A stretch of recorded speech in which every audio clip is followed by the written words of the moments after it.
हाँ बच्चों स्टार्ट करते हैं। जो अपने को केमिकल बॉन्डिंग में आगे बढ़ना है, अभी तक जो हमने कर लिया वो तो था कि भैया ऑक्टेट रूल क्या है, कहाँ कहाँ फॉलो होता है, उसका ड्रॉबैक्स क्या है, उस पर अपने काफी अच्छे क्वेश्चंस कर लिए थे। ठीक है ना। अब मैंने कहा था कि अब ज्योमेट्री शेप की बात मैं नेक्स्ट लेक्चर से करूंगा। तो today's lecture will completely based on few things. Molecular shape, geometry, ये एक ही बात है। कई लोग इसमें भी कंफ्यूज रहते हैं कि शेप अलग होता है, ज्योमेट्री अलग होती है, स्पेलिंग अलग होती है, बोलना अलग होता है, लेकिन बात एक ही होती है। ठीक है ना। शेप और ज्योमेट्री एक ही चीज है, मान के चलना। ठीक है ना। कभी इस बात पे सवाल नहीं आना चाहिए कि सर इसकी शेप क्या होगी, जो शेप निकालना है वो ज्योमेट्री भी होगी। Geometry is more like a mathematical word, इसलिए वो थोड़ा अलग लगता है, अच्छा लगता है बोलने में। ठीक है ना। बाकी मतलब वही है जो कि शेप होता है। ठीक है ना। Bond angle, hybridization, covalency. अभी मैं स्टार्टिंग में सबसे पहले कोवेलेंसी बता रहा हूँ। कोवेलेंसी जब समझ में आ जाएगी उसके बाद में अपन शेप पर आएंगे, ज्योमेट्री साथ ही चलेगी क्योंकि सेम ही है। बॉन्ड एंगल इन दोनों से संबंधित बात है वो समझ में आ जाएगा, और लास्ट में हाइब्रिडाइजेशन कर लेंगे, और उसके बाद में हमेशा की तरह क्वेश्चंस जो इस पर बेस्ड होंगे। ठीक है ना। देखो बेटा, सबसे पहले आ रहा है आपके पास कोवेलेंसी। तो कोवेलेंसी का मतलब है इसके इसमें वैलेंसी भी आ रहा है और वर्ड कोवेलेंट भी आ रहा है, दोनों को मिला के कोवेलेंसी बना है। कोवेलेंट प्लस वैलेंसी जोड़ दिया कोवेलेंसी। वैलेंसी जो आप बोलते हो साधारण शब्दों में, जो 9-10 में पढ़ा जाता है वैलेंसी, उसको साधारण शब्दों में डिफाइन कर देते हैं कंबाइनिंग कैपेसिटी। जैसे ऑक्सीजन कितने बॉन्ड बनाना पसंद करता है? 2, तो उसकी वैलेंसी 2 है। ऑक्सीजन के वैलेंस इलेक्ट्रॉन 6 है, वो इसकी वैलेंसी नहीं है। वो जितने बॉन्ड बनाना पसंद करेगा वो उसकी वैलेंसी है। ऑक्सीजन कौन से 2 बॉन्ड बनाना पसंद करता है, कोवेलेंट या आयोनिक? आंसर है दोनों। क्यों, आयनिक बनाना मना कर देता है क्या? O-2 कभी सुना नहीं किया आपने बेटा? सुना ना बेटा। तो अगर मैं आपको O-2 दूंगा तो वो कैटायन के साथ आयोनिक बॉन्ड बनाएगा। ये O पे जो -2 है वो क्या है? नंबर 1 उसका चार्ज है, या नंबर 2 उसकी वैलेंसी है, या नंबर 3 उसकी इलेक्ट्रोवैलेंसी है, या तीनों एक ही बात है?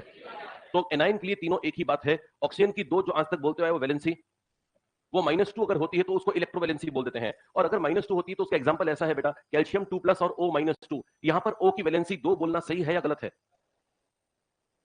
सही है या गलत है? सही है। लेकिन ये बोलना और सही होगा कि इसकी इलेक्ट्रोवैलेंसी -2 है। यानी वैलेंसी का एक टाइप इलेक्ट्रोवैलेंसी होता है। वो तब होता है जब सिस्टम आयन या आयनिक बॉन्ड बनाता है। सही है ना बेटा। उसी प्रकार से अगर ये पानी का मॉलिक्यूल देख रहे हैं आप, अगर ये पानी का मॉलिक्यूल देख रहे हो तो बताओ इसमें ऑक्सीजन 2 कौन से बॉन्ड बना रहा है, आयनिक या कोवेलेंट? ये वाला बॉन्ड जब बनता है तो कोवेलेंट होता है ना बेटा। अगर कोवेलेंट बॉन्ड है मतलब ये, अब इसकी जो 2 वैलेंसी है, क्या हम यहां कह सकते हैं पानी में O की वैलेंसी 2 है? यस या नो? यस। लेकिन ज्यादा अच्छे शब्दों में हम कहेंगे कोवेलेंसी बराबर 2। क्लियर है ना बेटा। तो वैलेंसी के 2 प्रमुख तरीके हो गए कहने के। अगर वो आयन बन रहा है तो इलेक्ट्रोवैलेंसी, और कोवेलेंट बॉन्ड बना रहा है तो कोवेलेंसी। तो कोवेलेंसी का सिंपलेस्ट मीनिंग है कि किसी एटम द्वारा बनाए गए टोटल कोवेलेंट बॉन्ड की संख्या। ठीक है ना। बस इतनी सी डेफिनेशन है कि टोटल कोवेलेंट बॉन्ड्स कितने बना रहा है, टोटल कोवेलेंट बॉन्ड्स कितने बना रहा है, वो कोवेलेंसी होती है किसी एटम की। ठीक है ना। ये किसके लिए डिफाइंड बेटा? अभी तक जो आपको वैलेंसी समझ में आई है कोवेलेंसी, वो आपको क्या लगता है किसके लिए डिफाइंड है? फॉर अ मॉलिक्यूल या फॉर एन एटम, या दोनों के लिए? जल्दी बोलो बेटा। तो जवाब है एटम के लिए। मैंने ये क्या लिखा है बेटा, total covalent bond. Total covalent bond तो कोई एटम बनाएगा ना, मॉलिक्यूल थोड़े बनाएगा। पानी में O बना रहा है बॉन्ड, या पानी बना रहा है बॉन्ड? O बना रहा है। पानी तो अपने बाहर कोई बॉन्ड बनाएगा, वो पानी का बॉन्ड कहलाएगा। ठीक है ना। ये वाला बॉन्ड O का कहलाता है। ये O के 2 बॉन्ड है, ये H का एक बॉन्ड है, ये H का एक बॉन्ड है। तो इसमें क्या बोलना चाहिए, O की कोवेलेंसी 2 है, ये लाइन सही है या गलत है? H की कोवेलेंसी 1 है। सही है ना। कुछ लोग H की कोवेलेंसी 2 बोलते हैं सर एक तो यहाँ गिन लो, एक यहाँ गिन लो। तो ऐसे नहीं गिनना, सबकी पूरी परिवार की एक साथ गिन लो, ऐसा नहीं होता है। अरे सही ना बेटा। ये एटम कितने बना रहा है, एक तो इसकी कोवेलेंसी 1 है, इसकी 1 है, O की 2 है, और पानी की कुछ भी नहीं है, डिफाइंड ही नहीं है। पानी की कोवेलेंसी का कोई मीनिंग नहीं है। ठीक है ना। तो इसका मतलब कोवेलेंसी किसी एटम की होती है, किसी मॉलिक्यूल की नहीं होती है। तो ब्रैकेट में हमें एटम लिख देना है ताकि हमें ध्यान रहे कि ये एटम के लिए पढ़ाई जाती है। सही बेटा। अब कोवेलेंसी कैसे निकालते हैं, मैं 2-3 एग्जांपल दे रहा हूं। पहला एग्जांपल दे रहा हूं मैं, फर्स्ट एग्जांपल दे रहा हूं मैं बोरोन का। पहला एग्जांपल बोरोन का एटॉमिक नंबर 5 होता है, कॉन्फ़िगरेशन 1s2 और 2s2 और 2p1 है। इतना आप सब लोगों को ऑलरेडी मालूम है। बताओ इसके पास कितने अनपेयर्ड इलेक्ट्रॉन है? तो ये बगल वाले से यानी किस जिससे भी बॉन्ड बनाएगा एक ही तो बनाएगा बॉन्ड, क्योंकि कोवेलेंट बॉन्ड की थ्योरी कहती है कि कोवेलेंट बॉन्ड की संख्या उतनी होती है जितने अनपेयर्ड इलेक्ट्रॉन्स हैं। अभी कितने हैं? तो ये एक ही बॉन्ड बनाएगा, मतलब इसकी कोवेलेंसी कितनी नजर आ रही है, एक। लेकिन बोरोन की एक कोवेलेंसी वाला कंपाउंड ना तो मैंने कभी देखा है, और आई एम श्योर आपने तो कभी देखा ही नहीं होगा। अरे सही है ना बेटा। मैंने नहीं देखा तो आप कहां से देख लोगे। ठीक है ना बेटा। तो बोरोन का जो कंपाउंड बनेगा वो हमेशा ट्राइवेलेंट बनता है।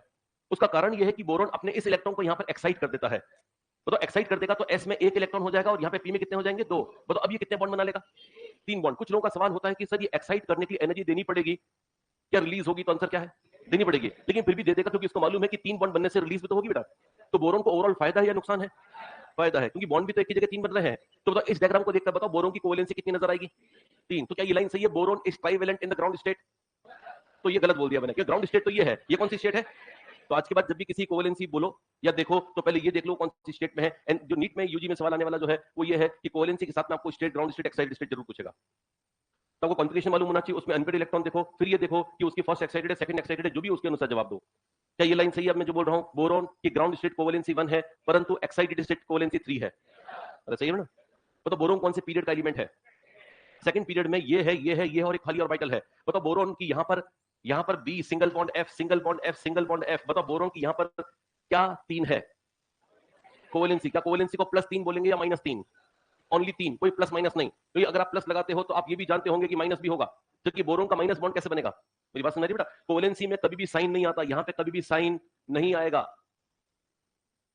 हमेशा फिक्स है बेटा कि इसमें कभी भी साइन नहीं आएगा। साइन आएगा इलेक्ट्रोवैलेंसी में।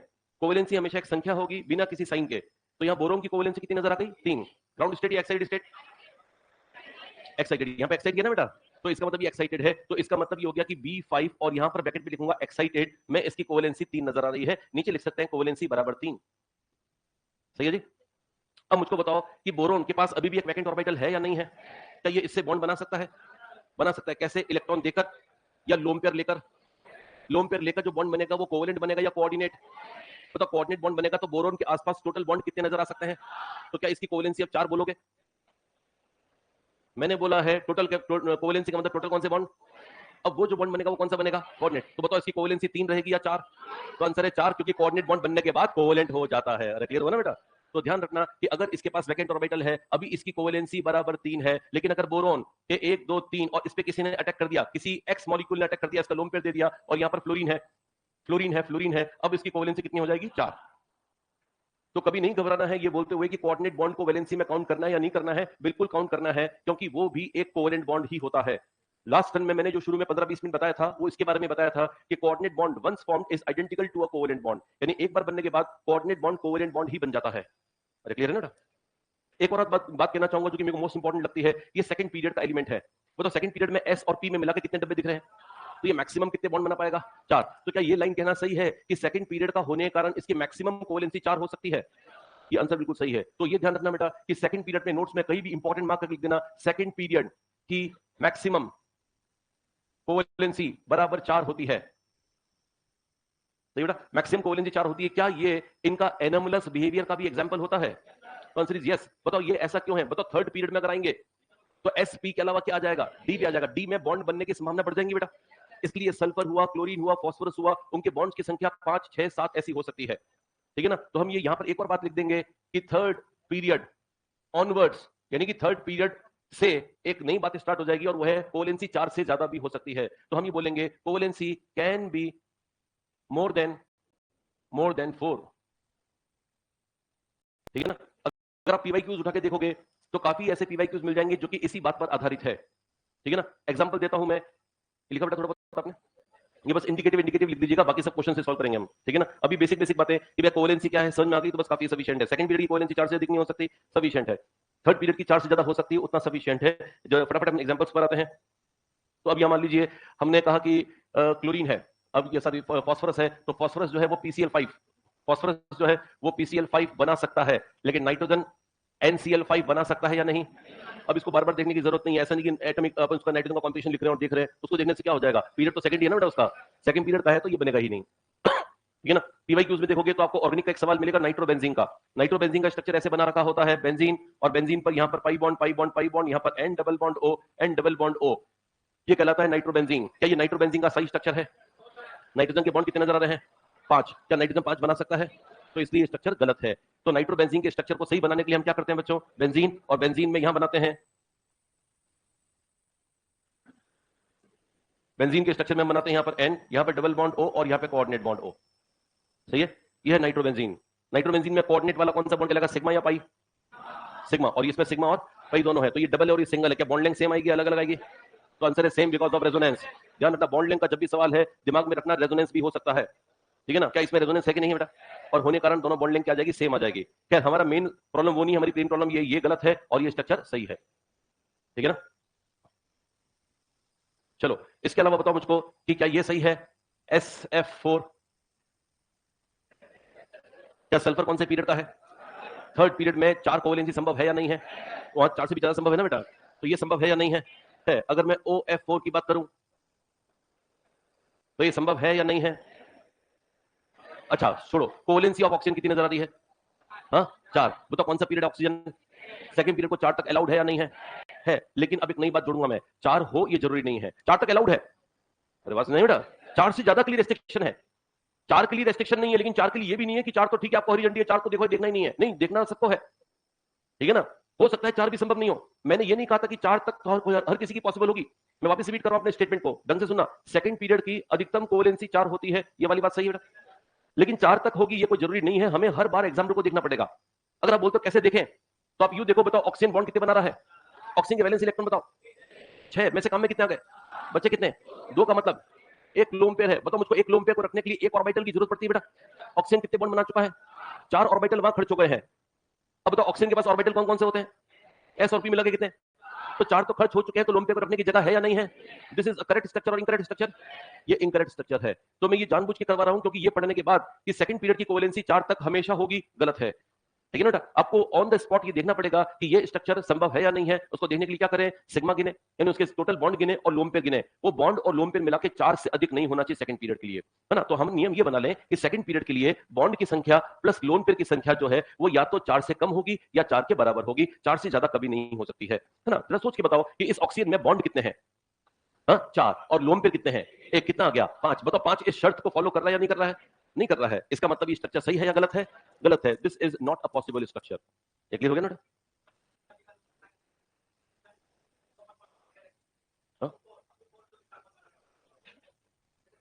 बताता हूं, देखो, अगर कोई बोलता है कि oxygen can make maximum 4 bonds, इसका मतलब ये हो रहा है कि ऐसा पानी का मॉलिक्यूल देखो बेटा, बताओ पानी के मॉलिक्यूल में O है, यहां पर H है, यहां पर H है, बताओ ऑक्सीजन के वैलेंस इलेक्ट्रॉन्स कितने होते हैं, 6 में से काम में कितने आ गए, 2। अब बताओ बचे हुए 4 इसके पास लोन पेयर के फॉर्म में है, कितने होंगे, 2। अब ये लोन पेयर आ गया और यहाँ पे लोन पेयर आ गया। अब जानते हो अगर यहाँ कोई एटम X है जिसके पास वैकेंट ऑर्बिटल है, तो क्या ये इसको डोनेशन कर सकता है। अगर एक एटम X है और इसके पास वैकेंट ऑर्बिटल है, तो बहुत मुश्किल से सही, लेकिन थियोरेटिकली हम कहेंगे कि ये डोनेट कर सकता है। अब बताओ अगर ऐसा हो रहा है तो ऑक्सीजन के द्वारा बनाए गए बॉन्ड कितने हो रहे हैं, 4, लेकिन वो 4 के अंदर कंजम्पशन उसके दोनों लोन पेयर का हो गया है, राइट। इसका मतलब ऑक्सीजन की थियोरेटिकल मैक्सिमम कोवेलेंसी 4 हो सकती है। अगर आप बोलोगे सर गलती कहां है, आप सही तो कर रहे हो, 4 को 4 में भी आप ऐसे प्रॉब्लम लेके क्यों बोल रहे हो कि भैया मैक्सिमम 4 हो सकती है, जनरली होती नहीं है। वो इसलिए बोल रहा हूं मैं क्योंकि ऑक्सीजन जब एक लोन पेयर देता है तो कौन सा बॉन्ड बनाएगा, कोवेलेंट या कोऑर्डिनेट। तो कोऑर्डिनेट बॉन्ड बनाने से O पे क्या चार्ज आएगा, प्लस या माइनस, प्लस। जिसके ऊपर प्लस चार्ज आ जाएगा उसके इलेक्ट्रॉन और देने की संभावना है कम हो जाएगी ना। पहले ही ऑक्सीजन इलेक्ट्रोनेगेटिव एलिमेंट है, पहले उसको बहुत खराब लग रहा है कि अरे मैं क्या कर रहा हूं, ठीक है ना। और इलेक्ट्रॉन देकर कोई दूसरा एक्स आता है कि देख तूने उसको लोन पेयर दिया, तेरे पास एक लोन पेयर बचा, अब मुझको भी चाहिए, तो वो मना करेगा ना कि नहीं, वो पहला जो फर्स्ट लोन पेयर था उस समय मेरे पास कोई चार्ज नहीं था, मेरे पास प्लस चार्ज नहीं था, मैंने दे दिया। लेकिन अब आप ऐसे आ गए हो मेले में जैसे रेवड़ियां बट रही हो, ऐसे आ गए हो कि एक और लोन पेयर चाहिए, मेरे पास नहीं है लोन पेयर, अरे सही ना बेटा। फिर भी थियोरेटिकल मैक्सिमम हमारे को 4 बोलना पड़ेगा, जैसे कि उसने बोला थियोरेटिकल मैक्सिमम, तो टेक्स्ट बुक्स जो है वो अपने आप को सही रखने के लिए बोलते हैं थियोरेटिकल मैक्सिमम कितने हैं, तो उसके लिए हम 4 कह सकते हैं। लेकिन प्रैक्टिकली देखते हैं तो मैक्सिमम आता है 3। अगर आप बोलोगे सर 3 आपने कहां देख लिया, तो आंसर है हाइड्रोनियम कैटायन। क्या आपने हाइड्रोनियम आयन सुना है बच्चों, बताओ हाइड्रोनियम आयन का फॉर्मूला क्या होता है, H3O। बताओ H3O प्लस में सेंटर एटम O होता है, O के पास 3 H होते हैं, 1 H 2 H 3 H। बताओ ऑक्सीजन के वैलेंस इलेक्ट्रॉन कितने, 6 में से काम कितने आ गए, बचे कितने, बचे 3। अब प्लस भी है, प्लस मतलब एक इलेक्ट्रॉन गया या आया, गया, तो अब कितने बचे, 2 का मतलब एक लोन पेयर, ये आ गया, ये हाइड्रोनियम आयन का फॉर्मूला। अरे क्लियर है ना बेटा। अब बताओ हाइड्रोनियम आयन में O की कोवेलेंसी कितनी बोलोगे, 3 बोलोगे ना बेटा, 3 दिख रहा है ना, बॉन्ड 3 दिख रहा है, कोवेलेंसी 3 बोलोगे, अरे सही बेटा। अगर आपको मैं पूछूं फॉर्मल चार्ज, क्या आपको लास्ट में फॉर्मल चार्ज का कॉन्सेप्ट बताया था मैंने, बॉन्ड को बीच में से काटना है या साइड में से, लो ये रहा बीच में से, इसको यूं काटो, ये बीच में से यहां पे यूं काटो, और ये बीच में से यूं काटो। अब बताओ ऑक्सीजन के इलेक्ट्रॉन इनके बताओ कितने नजर आ रहे हैं, 5, एक ज्यादा या एक कम, एक कम मतलब प्लस या माइनस, प्लस। इसका मतलब हाइड्रोनियम आयन में O पर फॉर्मल चार्ज कितना प्रेजेंट है, +1। अरे क्लियर है ना बेटा। तो लास्ट टाइम भी बताया था कि इसके फॉर्मूला की कोई जरूरत नहीं, बेसिक कॉन्सेप्ट से ही हम निकाल सकते हैं, ठीक है ना। तो कुल मिलाकर अभी तक की समरी क्या हुई, कोवेलेंसी के बारे में क्या क्लियरेंस हुआ, क्या कोवेलेंसी सेकंड पीरियड की 4 से ज्यादा हो सकती है, यस या नो, नो। सेकंड पीरियड में बॉन्ड्स, सेकंड पीरियड एलिमेंट के बॉन्ड और लोन पेयर दोनों मिला के मैक्सिमम कितने हो सकते हैं, 4, 4 से ज्यादा नहीं होने चाहिए। थर्ड पीरियड की कोवेलेंसी 4 से ज्यादा हो सकती है, reason vacant d orbital. Clear है ना बेटा, राइट। अब आता है जब हमने कोवेलेंसी पढ़ लिया तो अब हमारे पास नया प्रॉब्लम आता है, वो है शेप का, ज्योमेट्री का, ठीक है ना। अब सुनिएगा बेटा ध्यान से, शेप और ज्योमेट्री के बारे में। इसके लिए अब नया क्या करना पड़ेगा, नया स्लाइड मालूम है, नहीं हो पाएगा वो? बस 20 स्लाइड ही पढ़ा सकते हैं क्लास में, है क्या बात है, क्या नहीं मालूम है, कोई बात नहीं। चलो अगर शेप या ज्योमेट्री की बात करते हैं तो कैसे करते हैं वो देखो बेटा। मुझको बताओ कोई एटम है A, इसके पास यहां पर है B और यहां पर है B। आप सब जानते हैं बेटा ये स्ट्रक्चर लीनियर है, सही है बेटा। ये लीनियर क्यों है, क्योंकि लीनियर होने से इस वाले बॉन्ड का इस वाले बॉन्ड से रिपल्शन कम हो जाएगा या ज्यादा हो जाएगा। रिपल्शन को देखने के लिए हम जो थ्योरी यूज करते हैं वो valence shell electron pair repulsion theory है, मालूम है ना बेटा। तो बताओ मेरे को ये VSEPR कॉन्सेप्ट हमें क्या सिखाता है? तो आंसर है पहली बात रिपल्शन का ऑर्डर सिखाता है, दूसरी बात हमें शेप निकालना सिखाता है। आप जितनी भी शेप निकालते हैं वो सारी VSEPR से निकालते हैं, बात ध्यान रखना ये थ्योरेटिकल चीजें इंपॉर्टेंट होती हैं, मॉलिक्यूल की शेप निकालने के लिए VSEPR इंपॉर्टेंट है, राइट। शेप निकालने में दूसरी बात आती है कि अब शेप किससे निकाली जाए, तो ध्यान रखना शेप हमेशा दो चीजों से मिलेंगी, शेप हमेशा दो चीजों से मिलेगी, पहला है सिग्मा बॉन्ड और दूसरा है लोन पेयर, तीसरी कोई चीज की मेरे को आवश्यकता नहीं होती है। अगर आपको सेंट्रल एटम के सिग्मा मालूम है और सेंट्रल एटम के लोन पेयर मालूम है तो आपको शेप मालूम है, ठीक है ना। मान लो मैंने आपको सेंट्रल एटम के सिग्मा बोले 2 और लोन पेयर बोले 0, शेप बोलते जाओ। हाँ, लीनियर 3 और 0, 3 सिग्मा और 0 लोन पेयर, ट्रायगोनल प्लेनर। अगर चौथा बॉन्ड आ गया, लोन पेयर भी नहीं है, चौथा बॉन्ड आ गया तो टेट्राहेड्रल, टेट्राहेड्रल हो गया। अब पांचवा बॉन्ड कहां से आएगा, ऊपर से या नीचे से? अगर नीचे से आएगा तो ये तीनों झुके रहेंगे या प्लेन में आ जाएंगे, तो ये 3 बॉन्ड तो यहां चौथा पांचवा आंसर। सारे शेप हमें रिपल्शन से आ रहे कि नहीं आ रहे बेटा? अब बाई द वे कभी लोन पेयर आ गया, मान लो हमारे पास केस आ गया कि भैया ए है या B2 है और लोन पेयर 1 है, तो सबसे बढ़िया तरीका बता रहा हूं वो ध्यान से सुन लेना। बताओ ये जो L है उसी को B मान लो, तो बताओ अगर मान लिया तो मनी मन इस वाले मॉलिक्यूल को क्या पढ़ना है, AB2L1 या AB3? अब AB3 को बनाओ, बताओ AB3 को बना के ये AB3 बन गया कि नहीं बन गया बेटा? बस कुछ नहीं करना है, जहां पे B है उसी की जगह लोन पे रखना है, जहां पर B है वहीं पे लोन पे रखना है। जैसे ही आप लोन पे रखोगे तो आपको शेप मिल जाएगी। अरे चाहिए ना बेटा? अगर आप बोल रहे हो सर ये तो हम ऐसे निकाल लेते हैं, हमने पहले से ही बोलना स्टार्ट कर दिया था, बेंड शेप बी शेप वगैरह जो भी हमें तो ऐसे निकाल लेते हैं आराम से, तो आप सभी क्यों बता रहे हो? मैं सब दो कारणों से बता रहा हूं। पहला कारण तो this will help you in finding the bond angle approximate. अभी बॉन्ड एंगल अप्रोक्सीमेट कुछ लोग बोलते हैं 60 से कम होगा, कुछ 90 से कम होगा, कुछ 109 से कम होगा, कुछ 120 से कम होगा। अब मैं बताता हूं, बताओ ये अगर बॉन्ड होता तो ये एंगल कितना होता? अब ये 120 से थोड़ा सा कम होगा, इसके लिए मैंने बताया ये। अरे सही है ना बेटा? तो फायदा ये होगा कि अगर आपने लोन पेयर को वहीं रखा जहां पर बी रहता है तो आपको लोन पेयर की जो लोन पेयर वाले मॉलिक्यूल्स में एनसीईआरटी में इतने सारे एंगल्स हैं वो रटने नहीं पड़ेंगे, ठीक है ना। आप हाथों हाथ निकाल सकते हो कि लोन पेयर नहीं होता तो ये एंगल कितना होता, खुद से ही सवाल पूछना है। अब ये मत बोलना कि सर लोन पेयर नहीं होता तो हमें फिर भी नहीं पता चलता एंगल कितना होता है, ठीक है ना। फिर तो सिमेट्रिकल है तो 120 ही तो होगा बेटा, तो 120 होगा। अब ये एंगल 120 से कम होगा या ज्यादा होगा? हाँ, कम होगा, तो ये angle theta will be less than 120 degree. बताओ ये स्लाइटली लेस होगा या वेरी मच लेस होगा? स्लाइटली लेस अगर आप बोल रहे हो इसका मतलब लोन पेयर का रिपल्शन बॉन्ड पेयर के रिपल्शन से स्लाइटली ज्यादा होता है, क्योंकि आपने स्लाइटली लेस बोला है। तो फिर लेट मी टेल यू कि अगर मैं सपोज एक सवाल पूछता हूं कि लोन पेयर और बॉन्ड पेयर के द्वारा किए गए रिपल्शन में अंतर होता है, ज्यादा रिपेल कौन करता है? तो लोन पेयर का रिपल्शन बॉन्ड पेयर की तुलना में थोड़ा सा ज्यादा होता है या बहुत ज्यादा होता है?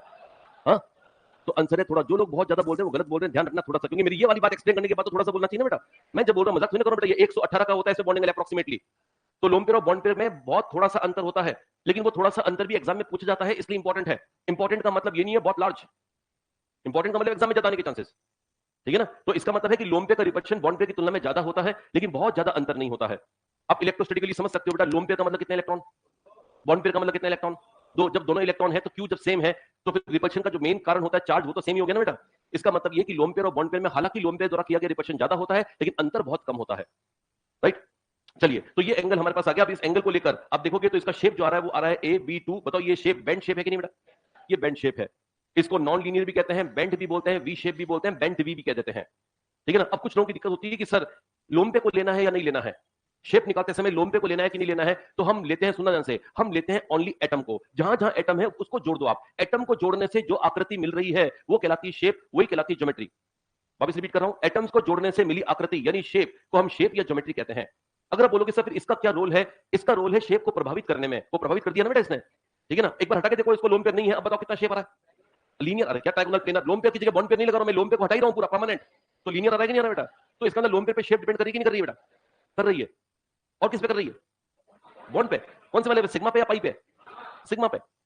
पाई पे नहीं करेगी। क्यों नहीं करेगी बताता हूं आपको, ये देखो मैंने यहाँ पे लिखा है शेप किस पे डिपेंड करता है, सिग्मा और लोन पेयर। एनसीईआरटी लिखता है शेप को निकालने में प्राइमरी रोल अदा करने वाले दो हैं सिग्मा और लोन पेयर, और पाई का कोई भी रोल नहीं होता है। ये एनसीईआरटी की लाइन है, इसलिए मैं इसको बता रहा हूं, एनसीईआरटी की लाइन को शॉर्ट में लिख दिया मैंने यहाँ पर, है ये एनसीईआरटी की लाइन कि शेप को निकालने में महत्वपूर्ण भूमिका अदा करने वाले दो होते हैं सिग्मा एंड लोन पेयर, और पाई का कोई प्रभाव नहीं होता है। मैं इसको प्रूव भी करता हूं, मुझको बताओ ये ए है, ये बी है और ये बी है। मैं जब तक नहीं लगाऊं मान के चलना लोन पेयर नहीं है, पूछना मत कि लोन पेयर है या नहीं होगा तो मैं छुपाऊंगा नहीं, राइट। बताओ मेरे को इसका शेप, पक्की बात है, वेरी गुड आंसर। बताओ अब इसका शेप बताओ, पाई बॉन्ड बनाने, पाई बॉन्ड लगाने से शेप पे क्या प्रभाव पड़ा? नहीं पड़ा ना बेटा। तो इसका मतलब ये हो गया कि पाई को लगाने से कोई फर्क नहीं पड़ता है, क्योंकि पाई उसी दिशा में बनता है जिस दिशा में सिग्मा पहले से बना हुआ है, और दिशाओं को जोड़ने से शेप आती है। शेप का एक्चुअल मीनिंग होता है इंटीग्रेशन ऑफ डायरेक्शंस। डायरेक्शन को जोड़ने से हमारे दिमाग में जब स्क्वायर सोचते हैं तो स्क्वायर क्या, चार दिशाओं का मेल है, उसको हम बोलते हैं कि वो स्क्वायर है। So when you think of shape you actually think of direction, and direction is given by sigma या पाई। सिग्मा, डायरेक्शन सिग्मा है, पाई तो उसी दिशा में बना है जहां सिग्मा बना है, तो पाई की खुद की कोई दिशा नहीं है, तो पाई का खुद का कोई शेप नहीं है। सही है ना बेटा? तो इसका मतलब शेप को इफेक्ट करने वाले पैरामीटर्स कितने हैं? सिर्फ दो हैं। कौन कौन से? सिग्मा और लोन पेयर। सही बेटा? हाँ, pi bond does not account for the shape of the molecule, because ये डायरेक्शन तो है, मैंने डायरेक्शन लेस नहीं बोला है, मैंने बोला ये उसी डायरेक्शन में बन रहा है जैसा में सिग्मा बन रहा है। इसका मतलब डायरेक्शन लेस नहीं है। यूं समझ लो कि एक इंसान ट्रेन में बैठा है और ट्रेन में बैठ के जा रहा है, मान लो पटना जा रहा है, ठीक है ना। अब दूसरा इंसान बैठा है, वो बोल रहा है कि भाई साहब आप कहां जा रहे हो, तो बेवकूफ है ना, खुद भी तो पटना जा रहा है तो वो भी तो पटना जा रहा होगा। अगर इंटरमीडिएट स्टेशन नहीं है तो पटना ही तो जा रहा होगा। वो डायरेक्शन है कि नहीं, दोनों की है। लेकिन मैं बोल रहा हूं कि अगर एक ही डायरेक्शन है तो बी की कोई अलग डायरेक्शन नहीं है। मैं ये मना नहीं किया मैंने कि पाई की डायरेक्शन नहीं है, मैं बोल रहा हूं पाई की डायरेक्शन वही है जो कि किसकी डायरेक्शन है, सिग्मा की। कोई नया डायरेक्शन होता तो नया शेप आता। जैसे लोम पे की डायरेक्शन अलग है, लोम पे इस दिशा में है, सिग्मा यहां है, सिग्मा यहां है। अब मैं पाई बनाऊंगा तो पाई मेरे को यहां बनाना पड़ेगा, डायरेक्शन चेंज कर किया मैंने। मेरी बात क्लियर है ना बेटा? तो इसका मतलब ये हो गया कि भले ही पाई डायरेक्शन वाला होता है लेकिन अपनी खुद की अलग डायरेक्शन नहीं होती है। जिन दो एटम्स में सिग्मा बना है उन्हीं में तो पाई बनता है, तो इसलिए वो कोई नया शेप निर्धारित नहीं करेगा। क्लियर है? चलिए आगे बढ़ते हैं नेक्स्ट पॉइंट की ओर कि भैया अगर शेप वगैरह पे सवाल आएगा तो मैक्सिमम सवाल शेप में किस कौन से टॉपिक पे पूछ सकते हैं। तो ध्यान देना, सबसे इंपॉर्टेंट जो शेप का पॉइंट है,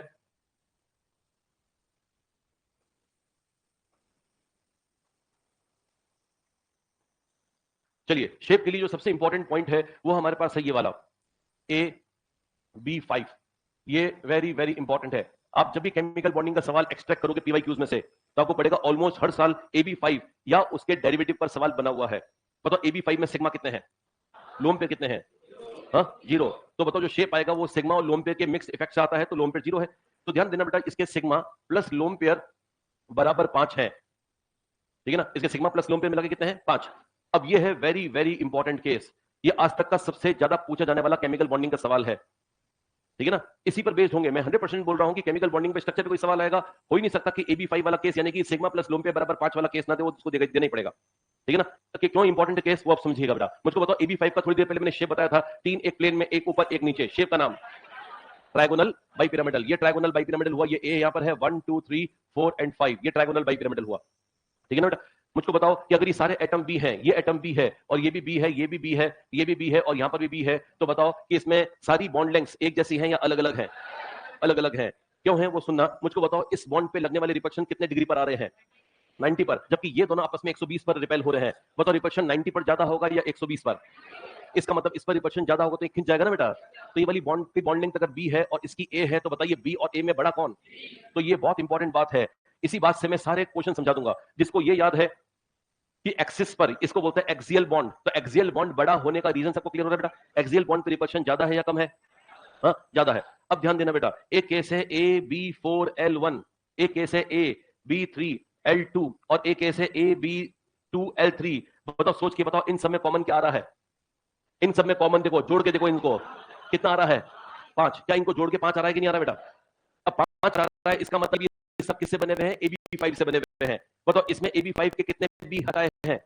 उनकी जगह क्या रख दिया है? Lone pair. बताओ लोन पेयर को कौन सी जगह रखना पसंद करोगे, जहां रिपल्शन ज्यादा है या जहां रिपल्शन कम है? जहां रिपल्शन कम कहां पर है, एक्सिस पर या प्लेन में? तो बस ये नियम बना लो, लोन पेयर हम हमेशा प्लेन में रखेंगे। कितने लोन पेयर की बात कर रहा हूं, 1 2 या 3? सारे ये देखो, ये 1 है, ये 2 है, ये 3 है। जब भी लोन पेयर रखना हो कहां रखना है? प्लेन में रखना है। कौन से स्ट्रक्चर में? टीबीपी स्ट्रक्चर में, जिसका जोड़ 5 आता है उनके लिए बोल रहा हूं। कुछ लोग अपनी मर्जी से जोड़ 6 के लिए भी ऐसे लगा देते हैं, तो ये ध्यान रखना, ये सिर्फ किसके लिए है? It is only when the sum of sigma and lone pair is how much? 5। Sigma और लोन पेयर का जोड़ जब भी 5 हो तो ये वाली बात ध्यान रखना कि इन तीनों में लोन पेयर हमारे को प्लेन में लगाने हैं, ठीक है ना। खूब सारे क्वेश्चन इसी से सॉल्व हो जाएंगे, ठीक है। फॉर एग्जांपल AB4L1 कोई एग्जांपल आया आपके सामने, AB4L1 आया, तो सोच के बताओ AB4L1 को पहले कैसे बनाओगे? पहले तो ऐसे बनाओगे ना बेटा। अब इसमें कितने बी हटाने हैं? कहां से हटाना है? प्लेन या ऊपर नीचे? प्लेन से, क्योंकि जहां से हटाओगे वहीं लोन पेयर रखोगे। और हमने पहले ही बोल दिया कि लोन पेयर को रखने की सबसे सुरक्षित जगह प्लेन है, तो यहां पे लगेगा लोन पेयर, यहां पे इन तीनों में से कहीं भी लगा दो। अगर ऐसा होगा तो जो AB4L1 का स्ट्रक्चर है वो देखो बेटा, मैं यहां बना रहा हूं AB4L1 का स्ट्रक्चर बना रहा हूं A। यहां पर एक बी ले लो, यहां पर दूसरा बी, यहां पर तीसरा बी, यहां पर एक बी और यहां पर एक बी। अब किसी एक बी को हटा के वहां पे क्या लगा देना है? Lone pair. तो मान लो इस बी को हटा के मैंने लगा दिया लोन पेयर, जहां पर बी था वहीं पे लोन पेयर लगाए। अब बताओ मुझको कितने बी बचे? जल्दी बोलो। 4। तो एक बी यहां पर, एक बी यहां पर, एक बी इधर और एक बी इधर। इसको बोलते हैं, क्या बोलते हैं? सी सॉ शेप। क्या इसका नाम सी सॉ याद है आपको बेटा? तो इसको सी सॉ बोलते हैं, it is called seesaw. तो सी सॉ स्ट्रक्चर वो है जब टीबीपी स्ट्रक्चर में एक बॉन्ड हटके उसकी जगह लोन पे आता है तो सी सॉ बोलते हैं, है ना। सी सॉ स्ट्रक्चर कुछ ऐसा होता है ना। दिस इज वन बॉन्ड, ये दूसरा बॉन्ड, ये तीसरा बॉन्ड। ऐसे कुल कितने बॉन्ड दिख रहे हैं बेटा यहाँ पर आपको? कितने दिख रहे हैं? ये सेंट्रल एटम है, तो ये एक इस दिशा में बॉन्ड बना रहा है, एक इस दिशा में बन रहा है, एक नीचे बन रहा है, क्या बन रहा है? बताओ कितने बन रहे हैं? इसके कितने बन रहे हैं? 4। इसको अगर ढंग से घुमा के देखोगे तो एक्जैक्टली ऐसे ही आएगा। ये एक झूले का नाम है जिसका नाम होता है सी सॉ। क्या ये झूला प्लेनर है या नॉन प्लेनर है? नॉन प्लेनर है। क्या इसको पाई शेप कह सकते हैं बेटा? बोलो। तो नहीं कह सकते कि पाई तो ऐसा होता है, पाई ऐसा होता है, ये पाई का ऊपर वाले डंडे को घुमा के ऐसा रख दिया गया है, सही ना? तो कुछ जगहों पे गलती से इसको पाई शेप लिख देते हैं, but this is not exactly pi shape, इसको सीसॉ ही कहना है। क्लियर है ना? तो इसका मतलब हो गया कि सीसॉ का जो स्ट्रक्चर है उसका AB4L1 को आप याद कर लेना कि वो सीसॉ स्ट्रक्चर होगा, ठीक है ना? इनके एग्जांपल अभी बहुत सारे लाऊंगा तो उसमें कोई समस्या नहीं है, अभी हम बेसिक स्ट्रक्चर की बात कर रहे हैं। बताओ मुझको AB3L2 मैं यहां से कितने बी गायब करने हैं, उनकी जगह क्या लगाना है?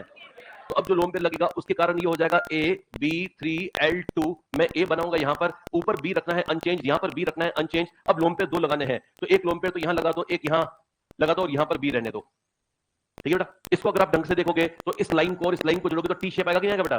तो इसको टी शेप बोलते हैं, ज्यादा अच्छी लैंग्वेज में बेंट टी बोलते हैं, क्योंकि थोड़ा सा मुड़ा हुआ टी होगा, तो इसको टी या बेंट टी बोलना है, सही है ना? अगर बात करते हैं AB2L3 की, तो बताओ AB2L3 में A के ऊपर और नीचे तो B लगाने हैं, लोन पे कितने लगाने हैं? तीन में से एक यहाँ पे, एक यहाँ पे और एक यहाँ पे। अब बताओ बचा हुआ स्ट्रक्चर लीनियर आ रहा है कि नहीं आ रहा बेटा? तो ये तीनों केस बहुत इंपॉर्टेंट हो गए। आगे से क्या रट लोगे, इसको रट के जाना बेटा एग्जाम में। AB4L1 is the shape seesaw, AB3L2 is shape bent T shape and the last one is linear, सही है ना?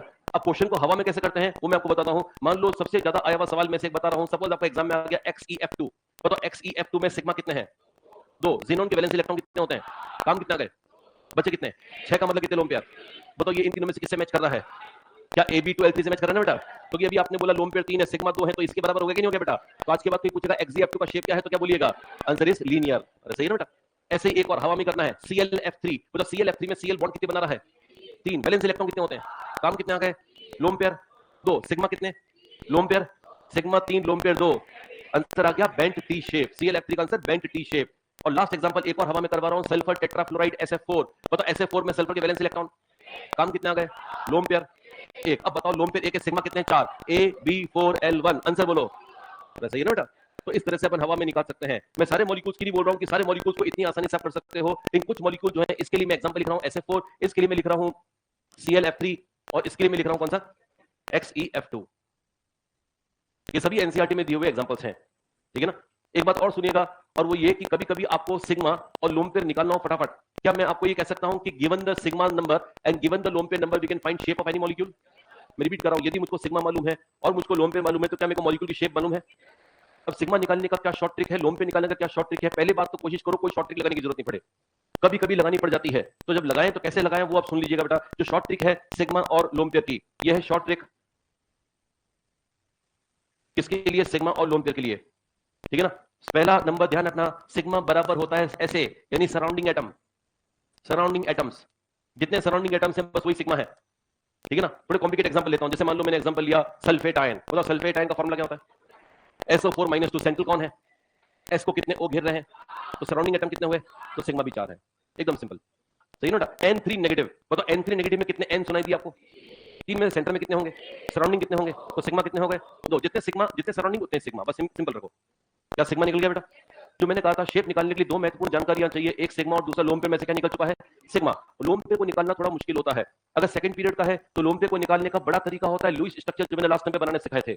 अगर आपको लुईस स्ट्रक्चर बनाना आते हैं तो लोन पेयर आप निकाल लोगे, लेकिन मैं इस बात की गारंटी नहीं लूंगा कि फटाफट निकाल लोगे, मैं खुद जानता हूं कि समय लगता है, मुझको भी लगता है तो आपको भी लगेगा। तो लुईस स्ट्रक्चर की एक बड़ी प्रॉब्लम है कि हमें पूरा ऑक्टेट कंप्लीट करते करते और हर किसी का स्ट्रक्चर देखते देखते टाइम लग जाता है। अगर आप वेल वर्स नहीं है, खूब सारे लुईस स्ट्रक्चर की आपने प्रैक्टिस नहीं करी है, लुईस स्ट्रक्चर मत कीजिए।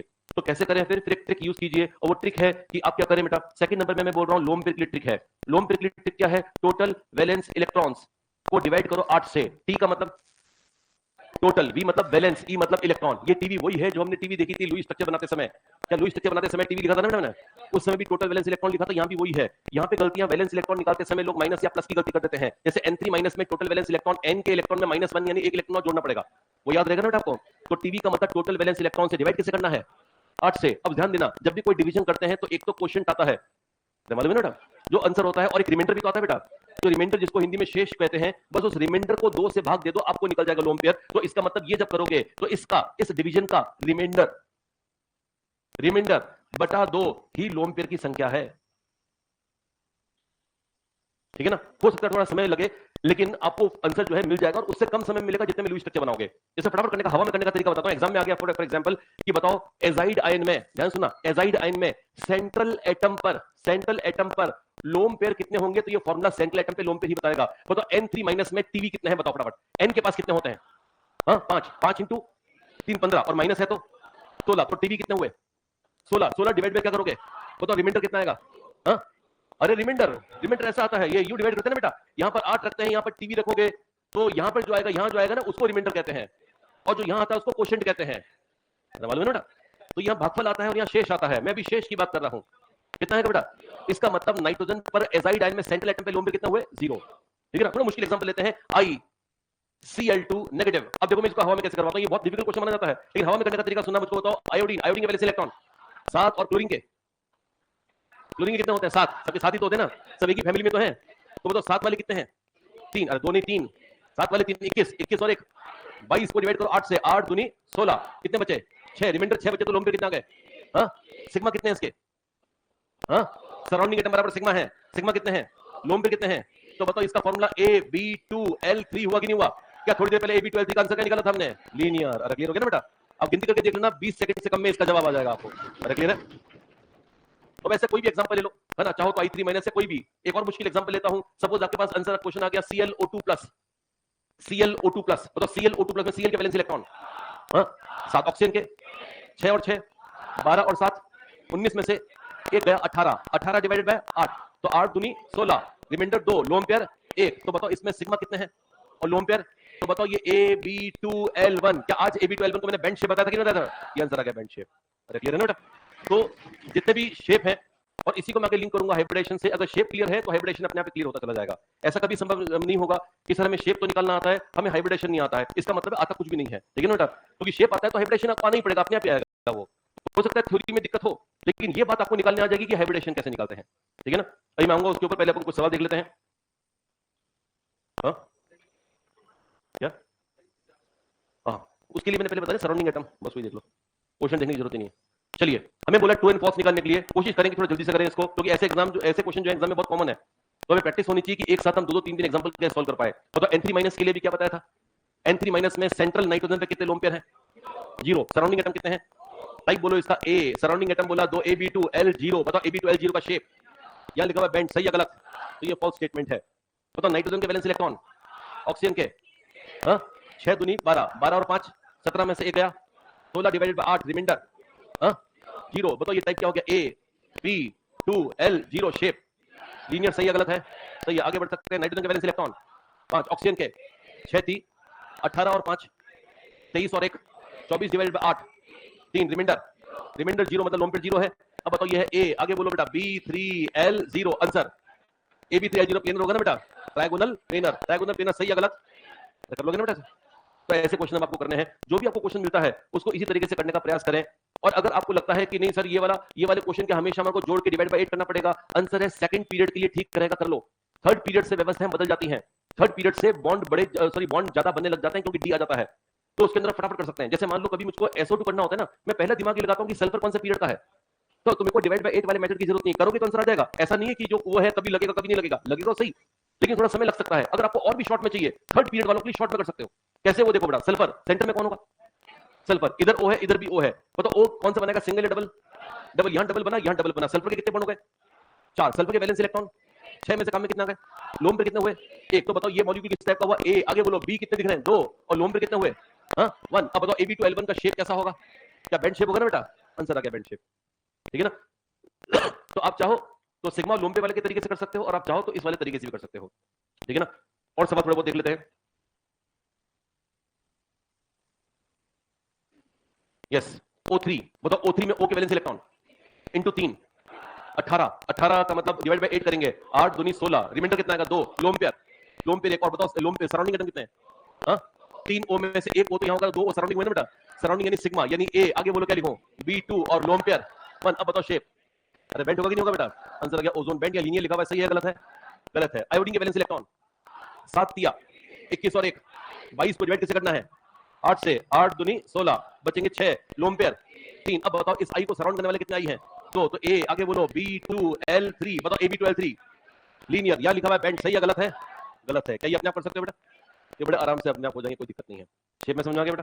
तो शेप में कभी कोई गलती नहीं होनी चाहिए। अब देखते हैं आगे और क्या सवाल है बेटा। ये वाला जो सवाल है इसको अपने को याद रखना है, ठीक है ना? ये वो वाला सवाल है जो basic concepts of BSc PR या VBT से नहीं आता है, प्रैक्टिकली जो देखा गया वही हमें बताया गया।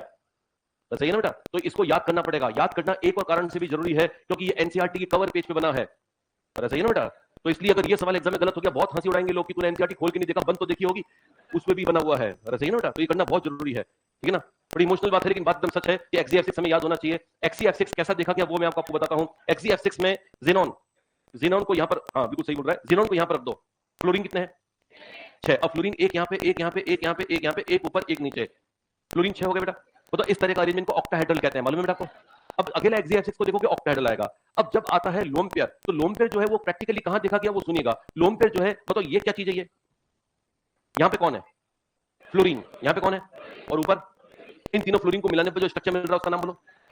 हाँ, ट्रायंगल। क्या ट्रायंगल एक एज का नाम होता है बेटा? नहीं, एज मतलब होता है लाइन। ये लाइन है क्या? नहीं, ये लाइन है या प्लेन है?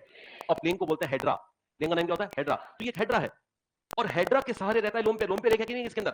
ज़ीनोन के वैलेंस इलेक्ट्रॉन कितने होते हैं? तो लोन पेयर कितने हैं?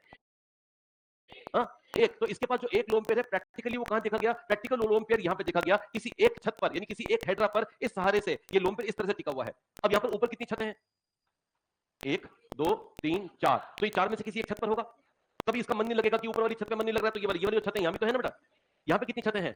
4। तो इनमें से 8 में से किसी एक छत पर रहेगा और जहां रहेगा उसको डिस्टॉर्ट कर देगा, इसलिए इसको डिस्टॉर्टेड ऑक्टाहेड्रल कह सकते हैं।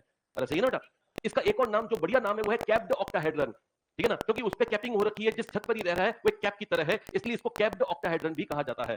तो इसके दो नाम आपको याद रखने हैं। या तो आप याद रखें कैप्ड ऑक्टाहेड्रन, जो कि दुनिया की अधिकांश किताबों में इसका नाम दे रखा है कैप्ड ऑक्टाहेड्रन दे रखा है। और अगर आप ये नाम याद नहीं रखें तो इसका दूसरा नाम जो आता है कैप्ड ऑक्टाहेड्रन के अलावा वो है डिस्टॉर्टेड ऑक्टाहेड्रन। डिस्टॉर्टेड ऑक्टाहेड्रन,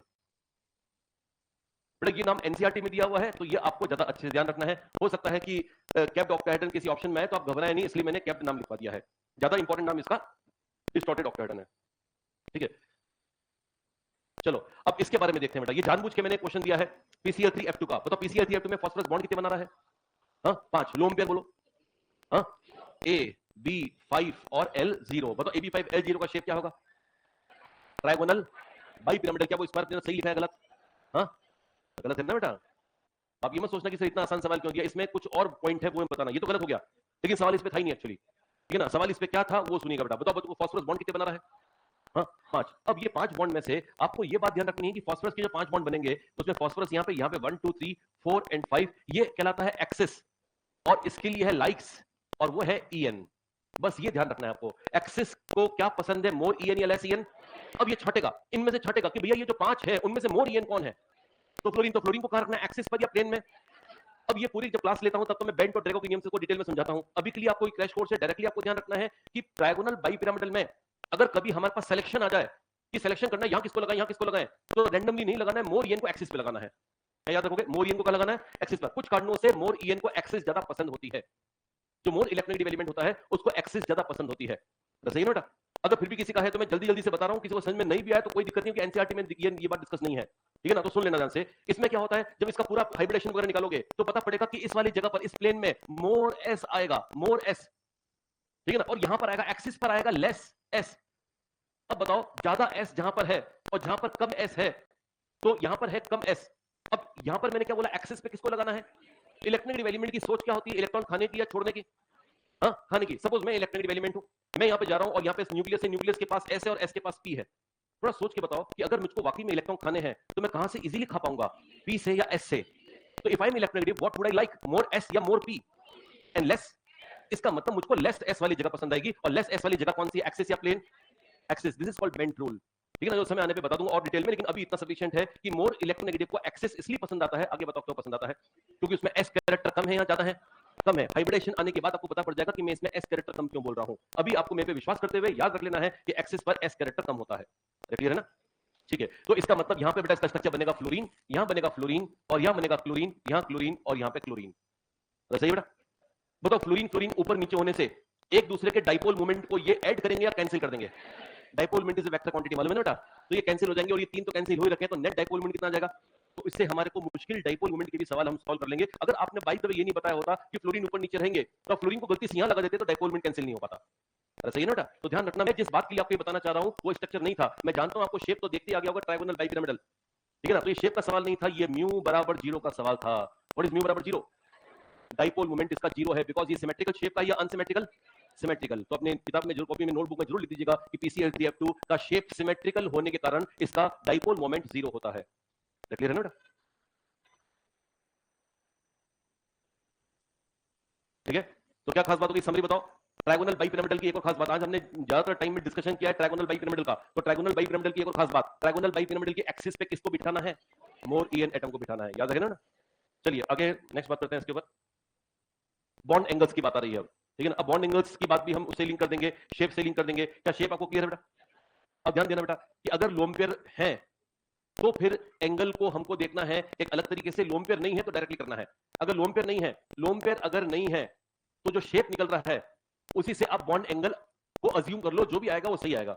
अगर लोन पेयर है तो कैसे देखना है बताऊंगा। यानी आप अपने दिमाग में एक बात फिक्स कर लो, अगर बॉन्ड एंगल देखना है तो पहला कॉन्सेप्ट दिमाग में क्या आना चाहिए? बॉन्ड एंगल देखते समय पहला कॉन्सेप्ट आना चाहिए, सेंट्रल एटम पर लोन पेयर है या नहीं।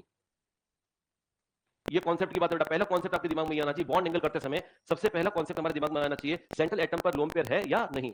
अगर नहीं है, अगर नहीं है, लोन पेयर नहीं है, तो शेप, ये बॉन्ड एंगल को डायरेक्टली शेप से देख लो, जो भी आ रहा है वही कर दो, आंसर सही आएगा, कभी गलत नहीं होगा। फॉर एग्जांपल बताता हूं, मान लीजिए BF3 BCl3 में बताओ, पहला कॉन्सेप्ट लगाओ, सेंट्रल एटम पे लोन पेयर है या नहीं है? है या नहीं है? नहीं है। जब नहीं है तो आंसर शेप से आएगा। तो इसका शेप क्या होता है? Trigonal planar. बॉन्ड एंगल कितना होगा? तो इसका शेप भी सेम आएगा कि नहीं आएगा बेटा? क्या दोनों का आंसर 120 आएगा बेटा? अब कुछ लोगों को दिक्कत रहती है कि सर ये बल्कि साइज है, Cl का साइज बड़ा है, बल्कि साइज है तो शायद एंगल चेंज हो जाएगा। बेटा मेरी बात मान लेना, वो चेंज होता है लेकिन तब जबकि लोन पे सेंट्रल एटम पर होता है।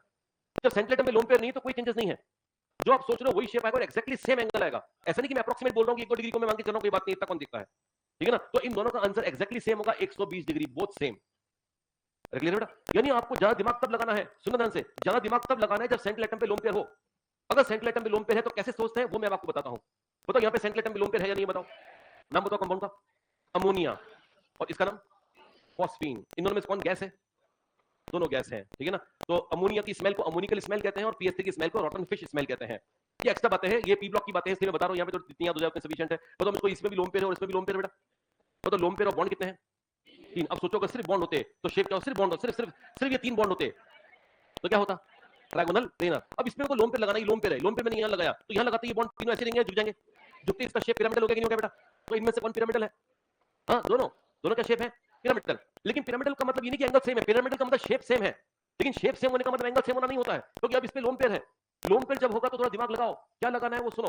बताओ मुझको, N ये अमोनिया है, बताओ अमोनिया ये है तो ये कौन? ये कौन है? नाइट्रोजन। नाइट्रोजन सेंट्रल एटम है कि नहीं बेटा? स्मॉल साइज है या लार्ज साइज? स्मॉल है तो इसका बॉन्ड स्मॉल होगा या लार्ज होगा? स्मॉल बॉन्ड में इलेक्ट्रॉन है कि नहीं है? कितने हैं? 2 इलेक्ट्रॉन की इलेक्ट्रॉन डेंसिटी स्मॉल बॉन्ड में ज्यादा आएगी या कम आएगी? बस ज्यादा आएगी, तो रिपल्शन ज्यादा आएगा या कम आएगा? ज्यादा रिपल्शन तो बॉन्ड एंगल बड़ा हो जाएगा ना बेटा। बस ये आंसर आ गया, अमोनिया बॉन्ड एंगल ज्यादा आता है PS3 से। अरे सही ना? वापस सुन लो एक बार, NH3 और PS3 वापस सुनो एक बार। NH3 में N सेंट्रल एटम ले रहा हूं, तो इन दोनों में कौन अलग अलग है? सेंट्रल एटम या सराउंडिंग एटम? तो यहां लिख दो सेंट्रल एटम डिफरेंट है, ठीक है ना। अब जब सेंट्रल एटम डिफरेंट है तो बताओ स्मॉल सेंट्रल एटम कौन है, N या P? N के बॉन्ड छोटे या बड़े? छोटे बॉन्ड वाले इलेक्ट्रॉन डेंसिटी ज्यादा तो रिपल्शन, तो इसका मतलब हम ऐसे बना रहे हैं, यहां पर N बनाया है, यहां पर H बनाया है, यहां पर H और यहां पर H, और जानबूझकर इसको थोड़ा टेंस करते हैं ताकि हमें पिक्चुअल रिप्रेजेंटेशन चित्र से पता पड़ जाए कि ये यहां पर रिपल्शन ज्यादा हुआ। जबकि मैं PS3 की बात करूं, PS3 के बॉन्ड थोड़े बड़े बनाओ, प्लस यहाँ पे जो आपने ये किया कलाकारी करिए, गाढ़ा गाढ़ा बनाया, वो मत बनाओ यहाँ पर, ताकि आपको पता रहेगा कि यहाँ इलेक्ट्रॉन डेंसिटी कम है, यहाँ इलेक्ट्रॉन डेंसिटी ज्यादा है, तो एंगल रिपल्शन जहां पे ज्यादा होगा तो एंगल बढ़ जाएगा ना बेटा। तो क्या ये लाइन सही है? 2 molecules can have same shape yet different bond angles. सही ना? उसका बेस्ट एग्जांपल NH3 और PS3 है, इनका शेप सेम है लेकिन बॉन्ड एंगल इनके अलग अलग हैं। क्लियर है बेटा? आज के बाद नियम क्या बना लोगे? अगर सेंट्रल एटम पे लोन पेयर होता है, अगर सेंट्रल एटम पे लोन पेयर होता है तो जैसे जैसे सेंट्रल एटम का साइज बड़ा होता है वैसे वैसे आगे बताओ क्या बॉन्ड एंगल बढ़ेगा या कम होगा? हाँ, कम होगा। ओके बात है बेटा। अब एक हवा में क्वेश्चन करते हैं, बताओ H2O का शेप, H2O का शेप, H2O में O पे लोन पेयर है या नहीं बेटा? लोन पेयर होने के कारण बेंट हो जाएगा या नहीं रहेगा? हो जाएगा। बताओ H2O के नीचे पीरियोडिक टेबल में O के नीचे सल्फर आता है तो ये H2S हुआ कि नहीं हुआ बेटा? तो यहां से यहां पर अगर आप आओगे, यहां से यहां पर आप आओगे, सेंट्रल एटम चेंज हो रहा है, सराउंडिंग एटम, सेंट्रल एटम छोटा हो रहा है बड़ा हो रहा है? जैसे बड़ा होगा वैसे एंगल, बताओ ज्यादा एंगल पानी का या H2S का? पानी और H2S में हायर बॉन्ड एंगल किसका होगा? क्योंकि पानी में O के बॉन्ड गाढ़े गाढ़े बनेंगे, क्योंकि इलेक्ट्रॉन डेंसिटी ज्यादा है, क्योंकि साइज उसका स्मॉल है। अरे क्लियर हुआ ना बेटा? तो मुझको बताओ H2O H2S में किसका बॉन्ड एंगल ज्यादा आएगा? ये सारे एनसीईआरटी में पी ब्लॉक में दे रखा है। आधा केमिकल बॉन्डिंग का स्ट्रक्चरल पार्ट पी ब्लॉक से आता है, ऐसा कैसा? ठीक है ना? तो भले हम केमिकल बॉन्डिंग कर रहे हो but we are doing actually the hydrides of group 15 and 16। ये 15 ग्रुप का हाइड्राइड है, ये 16 ग्रुप का हाइड्राइड है, ठीक है ना? तो क्या ध्यान रखोगे? H2 H2 में किसका एंगल ज्यादा है? H2O का। यहां पर NH3 का ज्यादा था, ठीक है? अगेन फोर्थ एग्जांपल में बताओ लोन पेयर है या नहीं है, पहले ये बताओ। लोन पेयर है, बताओ यहां भी लोन पेयर है, यहां भी लोन पेयर है, बताओ अब चेंज सेंट्रल एटम हो रहा है या सराउंडिंग? हाँ सराउंडिंग। अब सुना, सेंट्रल एटम सेम है, सराउंडिंग एटम डिफरेंट है। सराउंडिंग एटम जब डिफरेंट होता है तो आप इसको रट भी लीजिएगा, लेकिन एक बार समझ लो ताकि रीजनिंग परफेक्ट दिमाग में आ जाए। वो क्या होता है, ये है एन, यहां पे फ्लोरीन फ्लोरीन फ्लोरीन, ठीक है ना? बताओ सोच के बताओ, फ्लोरीन कौन सा पीरियड है? हाँ सेकंड। अगर मैं इसकी जगह अचानक क्लोरीन लगा दूं तो क्लोरीन का सही बड़ा होगा या छोटा होगा? अब अगर बड़ा सही है तो इसका बड़ा सही, इसका बड़ा सही आपस में स्टेरिक हिंड्रेंस करेगा ना बेटा। अब बताओ स्टेरिक हिंड्रेंस भयानक कब हो जाती है, कहां से स्टार्ट हो जाती है? Second period, third period, fourth period, कहां से? थर्ड। क्योंकि सेकंड पीरियड में एस और पी है, थर्ड पीरियड से डी आ जाता है, थर्ड पीरियड से उसका साइज भी एक्स्ट्रा ग्रो कर जाता है। तो जब भी आपको स्टेरिक हिंड्रेंस नाम की समस्या इनऑर्गेनिक में लगानी हो, क्योंकि ऑर्गेनिक में क्या होता है कि मिथाइल का ग्रुप को अपन स्टेरिक हिंड्रेंस मान लेते हैं, क्योंकि उसमें ग्रुप है पूरा, एक एटम नहीं है। अगर एटम होता, अकेला कार्बन होता, मैं कभी उसकी स्टेरिक हिंड्रेंस नहीं मानता हूं। वो ग्रुप है तो स्टेरिक हिंड्रेंस मानना पड़ेगा। वो ग्रुप भी प्लेनर नहीं है, टेट्राहेड्रल ग्रुप है, इसलिए वहां पर स्टेरिक हिंड्रेंस मानना सही है। लेकिन यहां बात चल रही है एटम की, तो आपको ध्यान देना है। जब थर्ड पीरियड का आइटम आ जाए तो स्टेरिक हिंड्रेंस बढ़ जाएगी। मैं इसका शेप बना के बताता हूं, यह है एन, ये फ्लोरीन, ये फ्लोरीन, ये फ्लोरीन, यहां पर है एन, यहां पर है क्लोरीन, यहां पर है क्लोरीन और यहां पर है क्लोरीन, ये एफ एफ एफ है और ये सीएल सीएल सीएल है। तो बताओ मुझको इन दोनों में लोन पेयर है या नहीं है बेटा? अब जब लोन पेयर है और चेंज किसको किया आपने, सेंट्रल या सराउंडिंग? अब सराउंडिंग का साइज यहां बड़ा हो गया तो आपस में रिपल्शन ज्यादा हो जाएंगे बेटा। स्टेरिक हिंड्रेंस के चलते अब एंगल बढ़ जाएगा या कम हो जाएगा?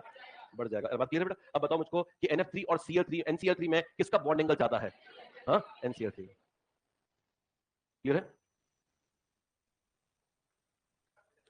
हाँ क्या? ड्रैगो रूल वो बाईपास कर दिया अपन ने, है ना भाई? जितना कम पड़े उतना सही है ना भाई। भी ड्रैगो रूल्स में बता तो दूंगा, लेकिन बात वही है कि उसके लिए एक्स्ट्रा बातें, और वो ड्रैगो का नाम जब एनसीईआरटी में नहीं होता है तो यहाँ तो मैं वो भी कम बता रहा हूँ जो एनसीईआरटी में है, तो जो नहीं है उसको तो मैं नहीं बताऊंगा ना, ठीक है ना? तो इसलिए हालांकि ड्रैगो नियम से काफी चीजें आसान हो जाती हैं, लेकिन यहाँ पर आसान के अलावा हमारे को स्पीड भी मेंटेन करना है कि हमारा सारा काम सही कम समय में हो जाए, ठीक है ना? एक और बात पे आते हैं अपन कि NF3 NCl3 में एक बात और ध्यान रखनी है कि जो NCl3 है उसका बॉन्ड बहुत वीक होता है। इतना बॉन्ड वीक होता है कि इस कंपाउंड को बनाना ही बहुत मुश्किल भरा होता है, और बनाते बनाते ही कई बार विस्फोट पड़ जाता है। Basically it is an explosive substance. तो NCl3 के लिए इंफॉर्मेशन लिख लेना, एक्सप्लोसिव सब्सटेंस है ये, ठीक है ना? NCl3 एक एक्सप्लोसिव सब्सटेंस है। एनसीईआरटी में पी ब्लॉक में इस बात को मेंशन किया हुआ है, मैं आपको यहीं पे बता दे रहा हूं कि एक्सप्लोसिव सब्सटेंस है, तो उसका भी ध्यान रखें। पता है बेटा H2O और Cl2O में सेंट्रल एटम सेम है या अलग अलग? आराम से सोच के बताओ। हाँ सेम है। यहाँ पे सराउंडिंग कौन है? यहाँ पे सराउंडिंग कौन है? H और Cl में लार्ज साइज, Cl का लार्ज साइज के कारण एंगल कहां ज्यादा होगा, H2O या Cl2O? प्रैक्टिकली देखा गया Cl2O में बॉन्ड एंगल ज्यादा है, H2O में कम है, यानी जो हम सोच रहे थे उसके अनुसार एकदम सही है, ठीक है ना? यानी स्टेरिक हिंड्रेंस वाली बात कौन से पीरियड से स्टार्ट हो जाती है? Third period. ध्यान देना, थर्ड पीरियड। सेकंड पीरियड में steric hindrance is not too high. ये क्लियर है? चलिए मैंने कुछ बॉन्ड एंगल के एग्जांपल्स दिए, कुछ शेप के एग्जांपल्स दिए, ज्योमेट्री पढ़ाया। अब इसके बाद में आता है कि इन सबको अपन हाइब्रिडाइजेशन से कैसे कनेक्ट करें। आज का जो आखिरी और नेक्स्ट पॉइंट है वो हाइब्रिडाइजेशन संबंधित है। बताओ मुझको हाइब्रिडाइजेशन का बेसिक मीनिंग मालूम है? देखो मैंने ये जनरली देखा कि बच्चों को ये मालूम होता है कि हाइब्रिडेशन किसका कैसे निकालेंगे, लेकिन प्रॉब्लम ये होती है कि हाइब्रिडेशन का मतलब मालूम नहीं होता है, ठीक है ना? कि हाइब्रिडेशन का मतलब क्या है वो मालूम नहीं। मैक्सिमम लोग mixing up of orbital, mixing up of orbital ठीक है, लेकिन उसके आगे की कहानी क्या है वो आप एक बार सुन लीजिएगा। बस एक एग्जांपल से बताऊंगा, अगर समझ में आना होगा तो उसी एग्जांपल से समझ में आ जाएगा। निकालने का तरीका तो बहुत आसान है। अगर किसी की ये इच्छा है कि नहीं सर आप तो ये बता दो कि एग्जाम में सवाल हाइब्रिडेशन पर कैसा आएगा, दो तरीके आ सकते हैं। जो आज तक ज्यादातर सवाल आए हैं वो तो बस इस पर है, इस एटम का हाइब्रिडेशन निकाल दो। सेकंड, थियोरेटिकल सवाल बहुत प्रॉब्लमेटिक होते हैं। अगर ट्रू एंड फॉल्स का सवाल बन गया कि इनमें से कौन सा ऑप्शन सही या गलत है, और उसमें थ्योरी आ गई कि हाइब्रिडेशन के बारे में कुछ पॉइंट आ गए, वो बड़े कंफ्यूजिंग होते हैं। मैं दोनों एक साथ बता रहा हूं तो ढंग से सुनिएगा। सबसे पहले हाइब्रिडेशन के बारे में देखो। यस, सबसे पहले अपन हाइब्रिडेशन के बारे में देखते हैं। जैसे मान लीजिए एग्जांपल लिया CH4 का, ठीक है ना? अच्छी तरह सुनते रहना, क्योंकि ये दो तीन पॉइंट अगर नोट कर लोगे ढंग से और ये वाला पॉइंट अगर आप मेमोराइज कर लोगे, हाइब्रिडेशन का थ्योरी में गलती नहीं करोगे। और मैं जो हाइब्रिडेशन निकालने का जो मेथड है उसमें तो अपने आप भी गलती नहीं होगी, उसमें चिंता मत करो। गलती जो होगी वो सिर्फ हो सकती है थ्योरी निकालने में, मतलब इसमें थ्योरेटिकल सवालों में, उसमें नहीं होगी। क्या है वो देखो बेटा, CH4 में सेंट्रल एटम कौन है? कार्बन। कार्बन का एटॉमिक नंबर बोलो 6। कॉन्फ़िगरेशन बोलो 1s2, 2s2 और 2p कितना है? 2p2 है, ठीक है ना? बताओ इसकी कोवेलेंसी कितनी आ रही है? अभी अभी अभी अभी अभी अभी अभी आ रही है 2। कौन सी स्टेट है? क्या ये एक्साइटेड में जा सकता है? नहीं जाए तो इसकी वैलेंसी कितनी हो जाएगी? क्या दो में कभी इसके कंपाउंड सुना है कोई? मैंने सुना है कार्बीन। कार्बीन याद है? Reimer Tiemann reaction. क्या राइमर टाइमान रिएक्शन में कार्बीन बनता है? CCl2 is the carbene. मालूम है ना बेटा? तो अगर क्वेश्चन आ जाए कार्बीन में कार्बन कौन सी स्टेट में, ग्राउंड स्टेट या एक्साइटेड स्टेट, सुना है कि नहीं बेटा? तो ऐसे सवाल भी कभी कभी आ सकते हैं, इनोवेटिव नए नए सवाल, लेकिन वो सिंपल होंगे। हम मुझको बताओ कि अगर मैं इसको एक्साइट कर दूं तो कार्बन का एक इलेक्ट्रॉन यहाँ अनपेयर्ड और 3 यहाँ पर अनपेयर्ड हो जाएंगे बच्चों। कितने अनपेयर्ड हो गए? 4। अब ये कितने बॉन्ड बना पाएगा? 4, ठीक है ना? 4 में से ये s ऑर्बिटल है, s ऑर्बिटल होता है गोला होता है, और ये डंबल होता है। ये डंबल अलग अलग दिशाओं में है, x y और z दिशाओं में डंबल्स हैं, ठीक है ना बेटा? बताओ गोले और डंबल में से कौन डायरेक्शनल दिख रहा है आपको? डंबल। ये dumbbell is like this, pen है उसका आधा लोब यहाँ पे करो, तो अगर पेन को यूं रखता हूं तो एक डायरेक्शन में पॉइंट कर रहा है। बट अगर मैं एस कोई बॉल है मेरे पास तो डायरेक्शन भी नहीं होगी। बॉल को फेंकेंगे तो फेंकने की डायरेक्शन होगी, बॉल की डायरेक्शन नहीं है वो, है ना, वो बॉल की जो एक्सेलरेशन या फोर्स जो भी आप फिजिक्स में पढ़ते हो वो उसकी डायरेक्शन हो गई, लेकिन बॉल की डायरेक्शन खुद की नहीं है कुछ भी। लेकिन अगर बैट को लेता हूं मैं, तो बैट को जहां भी रखता हूं एक दिशा में पॉइंट करता है, उसमें स्ट्रोक लगना जरूरी नहीं है, पड़ा वही है तो एक डायरेक्शन है। तो इसका मतलब ये डायरेक्शनल ऑब्जेक्ट है, नॉन डायरेक्शनल ऑब्जेक्ट है। क्या इतना क्लियर है बेटा? अब होता क्या है कि अगर मैं मान लो कहूं कि कार्बन को 4 बॉन्ड बनाने हैं, तो ये कार्बन है, कार्बन के कितने ऑर्बिटल हैं? 4। ये किसके साथ बॉन्ड बनाएगा? तो जवाब हाइड्रोजन के साथ बनाएगा। कितने हाइड्रोजन चाहिए? तो एक हाइड्रोजन यहां से आएगा, हाइड्रोजन का ऑर्बिटल कौन सा होगा? s। यहां भी हाइड्रोजन आएगा, s ऑर्बिटल, यहां भी हाइड्रोजन आएगा, s ऑर्बिटल, और यहां भी हाइड्रोजन आएगा, s ऑर्बिटल। सही बेटा? अगर ये ऐसे कैसे बॉन्ड बना लेंगे, तो बताओ इसका नाम क्या था? पूरा नाम भाई px। क्या नाम है? px। ये और ये px होता है x एक्सिस की तरफ, py y एक्सिस की तरफ, pz z एक्सिस की तरफ। ये px py pz तीनों एक साथ देखोगे तो ऐसे नजर आएंगे बेटा। बताओ px py pz में एंगल कितने दिख रहे हैं? और यहाँ पर मेरे हाथ में हाइड्रोजन है, कितने हाइड्रोजन लेने मेरे को? 4 में से मैं 3 ही ले रहा हूँ, अभी मैं 3 को एक्सप्लेन कर रहा हूँ, चौथे को रहने दो। 3 को ले रहा हूँ मैं। एक हाइड्रोजन मैंने यहाँ चिपका दिया, एक हाइड्रोजन यहाँ चिपका दिया, एक यहाँ चिपका दिया। बताओ इस वाले बॉन्ड का नाम क्या हुआ? CH बॉन्ड हुआ कि नहीं हुआ? क्योंकि ये लेफ्ट हैंड मतलब कार्बन है, लेफ्ट हैंड क्या है? कार्बन। कार्बन के पास px है, py है, pz है, और अब इसका s के साथ बॉन्ड बन गया है। यहाँ भी एक बॉन्ड बन गया है, यहाँ भी एक बॉन्ड बन गया है। बताओ एंगल कितना दिख रहा है आपको? क्या इस 90 डिग्री को बॉन्ड एंगल कहना है? क्या बॉन्ड एंगल का मतलब बॉन्ड के बीच एंगल होता है? कुछ गलती हो तो बोल देना। बॉन्ड एंगल का मतलब है एक एटम द्वारा बनाए गए 2 या ज्यादा बॉन्ड्स के बीच में लिया गया एंगल। सही है गलत? अब बताओ ये एटम कार्बन है, ये CH है, ये CH है, तो ये एंगल बॉन्ड एंगल है या नहीं है? कितना है? 90। बताओ आप सब लोगों को अच्छे से मालूम है कि CH4 का स्ट्रक्चर टेट्राहेड्रल होता है या प्लेनर होता है? टेट्राहेड्रल में बॉन्ड एंगल आपने कितना सुना हुआ है? 109। और मेरा कितना आ रहा है? मेरा आ रहा है 90। यानी मेरा सही आ रहा है गलत आ रहा है? गलत इसलिए आ रहा है क्योंकि मैंने P को S के साथ मिक्स नहीं किया, हाइब्रिडेशन नहीं किया, डायरेक्टली यूज कर लिया। यानी आज के बाद आपको ध्यान रखना है कि जब भी कोई एटम मॉलिक्यूल में कन्वर्ट होता है, तो मॉलिक्यूल जब एटम जब मॉलिक्यूल में कन्वर्ट होगा, तो उसको अपने ऑर्बिटल्स को मिक्स करके ऐसे नए ऑर्बिटल बनाने पड़ेंगे जो ज्यादा अच्छे हो, जो ज्यादा अच्छे बॉन्ड बनाए, जो ज्यादा स्टेबल रहे। ठीक है ना? इसका मतलब ये हो गया मिक्सिंग करनी पड़ती है। मिक्सिंग किसकी करनी पड़ेगी? एटम की या इलेक्ट्रॉन की या ऑर्बिटल की? ऑर्बिटल किसके ऑर्बिटल की? एक ही एटम के ऑर्बिटल की या 2 एटम्स के ऑर्बिटल्स की? नो, एक ही एटम। ये सारे ऑर्बिटल को पूछेंगे कि तुम किसके ऑर्बिटल है, तो क्या बोलेंगे? कार्बन के बोलेंगे या हाइड्रोजन के बोलेंगे? क्या बोलेंगे ये? अगर मैं पूछूं कि भैया तुम्हारा मेन एटम कौन है, तो क्या बोलेगा? कार्बन। यानी कि ये सारे ऑर्बिटल सेम एटम को बिलोंग करेंगे नहीं करेंगे बेटा? अब हाइब्रिडेशन की परिभाषा बनाते हैं। बताओ ये मिक्सिंग अप ऑफ ऑर्बिटल्स है या नहीं है? ऑफ वन एटम और more than one atom. One atom, एक एटम द्वारा अपने एटॉमिक ऑर्बिटल्स को मिक्स करने की प्रक्रिया का नाम हाइब्रिडेशन है। ठीक है ना? मतलब मिक्सिंग कौन करेंगे? जिनकी एनर्जी लगभग बराबर होगी या कम ज्यादा होगी? हाँ, लगभग बराबर होगी। अगर बहुत ज्यादा अंतर है तो मिक्सिंग नहीं हो पाएगी। सही ना बेटा? अगर मिक्सिंग करनी है तो जो हाइब्रिडेशन सॉरी जो ऑर्बिटल्स हैं वो सेम एनर्जी लेवल पर होने चाहिए। जितना अंतर ज्यादा होगा मिक्सिंग उतनी मुश्किल होगी और कई बार होती ही नहीं है मिक्सिंग। ठीक है ना? एक और बात इंपॉर्टेंट कि मिक्सिंग हो क्यों रही है, तो अब देखो क्या होगा, फायदा क्या होगा वो समझ लो आप। फायदा क्या होगा वो ढंग से सुन लेना। बताओ ये इसका नाम है px, इसका नाम बोलो py, इसका नाम pz, और इन दोनों में px py pz सब में एंगल कितना है? 90। इतना मालूम है बेटा आपको? अब ये कौन है? s का शेप कैसा होता है? स्फेरिकल। ठीक है? अब स्फीयर के बारे में सोचो। स्फीयर में गोलाई है, और गोलाई मतलब एंगुलर है। गोलाई को एंगुलर कहते हैं ना? इसका मतलब बेटा आज के बाद ये ध्यान रखो कि ये एंगुलर है, और एंगुलर लिखने का मेरा मतलब है कि ये एंगल की दुकान है। इसके पास एंगल्स, हर तरह के एंगल मिलते हैं, 0 से लेकर 720 तक के सारे एंगल्स इसके पास पड़े हुए हैं। जो ले लो, जो चाहिए वो इसके पास मिल जाएगा। तो ये तीनों पी के एंगल अभी कितने हैं? अरे बोलो 90। अगर इनको 109 तक पहुंचना है तो अपना एंगल बढ़ाना है या कम करना है? एंगल बढ़ाने के लिए कौन सी दुकान पर जाएंगे? एस की दुकान पर जाएंगे। बोलेंगे हमारे को कौन सा कैरेक्टर चाहिए? S character. ये दुकान वाला इसको कौन सा कैरेक्टर दे देगा? फ्री में देगा या चार्ज करेगा? और वो चार्ज है पी कैरेक्टर, ये अपना पी कैरेक्टर इसको दे देगा। जरूरत किसको किसको थी? एस को पी की जरूरत थी या पी को एस की? आंसर दोनों एक दूसरे की थी, वो हमको पता नहीं चल रहा है अभी। हमको भी पता चल रहा है, जितना पढ़ाया गया उतना क्लियर हो गया कि भैया पी को एस की जरूरत है, ये इसके पास गया, इसने दे दिया, बोला कि बदले में पी कैरेक्टर दे दे। अब मैं बताता हूं इसको इसकी क्यों जरूरत है, वो अब सुनना। मुझको बताओ ये क्या है, डायरेक्शन वाला या डायरेक्शनलेस है? अगर मैं इसको बोलूं कि जा तू बॉन्ड बना, इसको बॉन्ड बनाना आता ही नहीं है, और बनाएगा भी तो बिल्कुल बेकार बनाएगा, उससे अच्छा नहीं बना। क्योंकि ये तीनों कौन से डायरेक्शन के हैं? ये डायरेक्शनल है या नॉन डायरेक्शनल है? अब बताओ एस और पी में डायरेक्शनल पी होने के कारण उसका बॉन्ड बनाने का कैरेक्टर ज्यादा अच्छा होता है ना बेटा? ये अपने आप में एक नया सवाल हो गया। एनसीईआरटी में लिखा हुआ है एस और पी में अच्छे बॉन्ड बनाने की क्षमता किसमें होती है? पी में, बिकॉज वो कैसा है। अब बताओ एस को पी की जरूरत या पी को एस की जरूरत? तो जब दोनों एक दूसरे की जरूरत मिक्सिंग होगी कि नहीं होगी बेटा? इसी मिक्सिंग का नाम क्या है? हाइब्रिडाइजेशन है। अरे क्लियर होगी ना बेटा? तो अब बात बस इतनी सी लास्ट बात है जिससे मैं सारे फॉर्मूला निकलवा दूंगा। आज हाइब्रिडाइजेशन के सारे सवाल आपसे बन जाएंगे। वो ये है कि हाइब्रिडाइजेशन किसके लिए जरूरी होता है? बताओ शेप किससे बताया था मैंने? सिग्मा या लोम पेयर या पाई? सिग्मा और लोम पेयर। अब सिग्मा और लोम पेयर से शेप आया था कि नहीं आता बेटा? अब अगर उसी शेप से मैं हाइब्रिडेशन को जोड़ना चाहता हूं तो आज के बाद ध्यान रखना बेटा, हाइब्रिडेशन का भी एक सिंपल फॉर्मूला ध्यान रखो। हाइब्रिडेशन का मतलब है सिग्मा और लोम पेयर का जोड़, बस इतना ही है। मतलब सिग्मा और लोम पेयर के जोड़ से क्या निकल जाएगा? हाइब्रिडेशन। अब मैं फटाफट बताने का प्रयास करता हूं। जैसे मान लो आपको हाइब्रिडेशन निकालना है N3 माइनस में, तो थोड़ी देर पहले N3 माइनस किया था, नाम से स्टार्ट, नाम क्या है? हाँ, एजाइड आयन। टीवी बताओ, टीवी टीवी टीवी टीवी हाँ 16 को डिवाइड किससे करेंगे? कितना आएगा? 2, रिमाइंडर 0। तो बताओ ये किस टाइप का मॉलिक्यूल है? ए। B2L 0 सिग्मा कितने हैं, लोन पे कितने हैं, इन दोनों को जोड़ो कितना आया, H बराबर कितना आ गया 2 का मतलब हाइब्रिडेशन sp, एक S और एक P। अरे क्लियर हो गया बेटा? तो सिग्मा और लोन पेयर, सुन भी लो यार, सिग्मा और लोन पेयर दोनों निकालने का तरीका मैंने पहले ही बताया आपको। बस अब ये ध्यान रखना, H बराबर 2 हो सकता है, 3, 4, 5, 6 या 7 में से कोई भी हो सकता है। तो H बराबर 2 आ गया तो हाइब्रिडेशन, 3 आ गया तो 4, 5, sp3d 6 आ गया तो sp3d2 7 आ गया तो sp3d3। ठीक है ना? कल अपन कोई स्पेशल केस करेंगे, है ना, उसमें डाइपोल मोमेंट और आगे H बॉन्डिंग भी करेंगे। ठीक है ना? ठीक है, थैंक यू।